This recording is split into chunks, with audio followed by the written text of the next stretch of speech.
What's up, everyone? Clash here. Welcome to Cinema Squad, and I'm giving continuity to our IMDB 250 movie list. And today I'm going to be talking to you guys about Shutter Island, psychological thriller by Martin Scorsese, a 2010 film. Now, I was looking forward to talking about this movie because I liked it a lot. I know that some people disliked it, and we're talking about Martin Scorsese, so I think it's pretty hard for him to top some of his best movies. But I think this one is up there with. I personally think it's better than Cape Fear. Now, let me warn you guys that I'm gonna be talking about, I'm gonna spoil some of the major surprises in this movie. So if you haven't seen it yet, you might not wanna you might wanna skip this review. So, anyways, Shutter Island it's the story of this U.S. Marshal, Teddy Daniels, played by Leo DiCaprio, and he goes to this island, which is also an insane asylum, and he's there to investigate the disappearance of a patient. Now, this place is super creepy. It reminded me of Alcatraz, and it's for the criminally insane. So it's like the worst individuals in the universe are actually there, and it's impossible to escape. So it's one of those locked room crime scenarios where this woman disappeared. She was a patient, and she could not be found, and Leonardo DiCaprio is there to investigate her disappearance. Now, one of the coolest things about the movie is the way that Martin Scorsese works with color. He's been doing that for a while. I think, like in The Aviator, it's like in the beginning of the film, everything is like really blue and stuff. But this movie, he goes a step forward, and some of the flashback scenes involving Teddy Daniels when he was in World War II, they are extremely well made. I mean, the way the photography of the film just shines when it comes to that, even though the subject is a bit disturbing.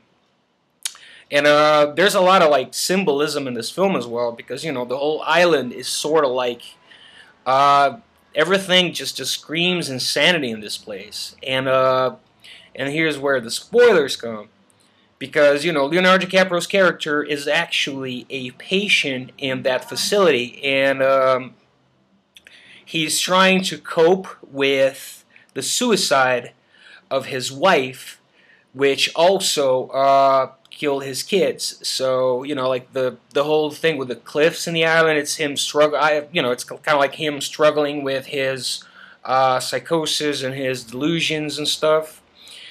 Which also reminds me a lot of Inception, which is a movie that came out that same year, 2010, and deals with almost the same things. Completely different movies, but they share some of its themes, like coping with guilt and stuff. And now the whole cast is just brilliant. Leo DiCaprio just delivers a very good performance.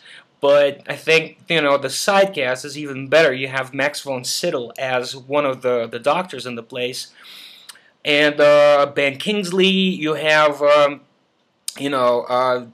everyone in this film is just really good, and Max von Sydow is a favorite of mine. I mean, the guy was in The Exorcist, and the way he plays this doctor, it's kind of like he's one of those, sort of resembles some of those Nazi doctors and stuff, and it also contributes to Leo DiCaprio's paranoia.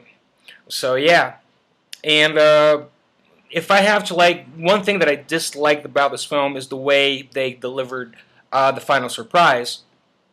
I sort of like that it was done in a lighthouse, because it's kind of I was talking about symbolism. So the lighthouse is this place where you go to it guides boats in the ocean where they're lost and stuff. So it's kind of like a place of knowledge.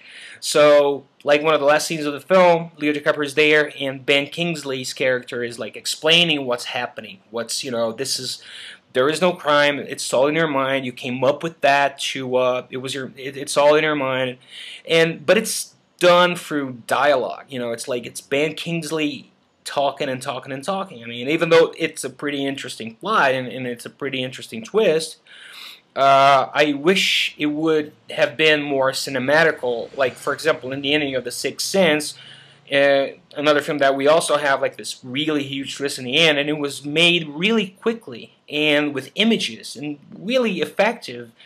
And we immediately realized what was going on. In this one, you have this guy sitting down and this other guy just talking and explaining what was going on.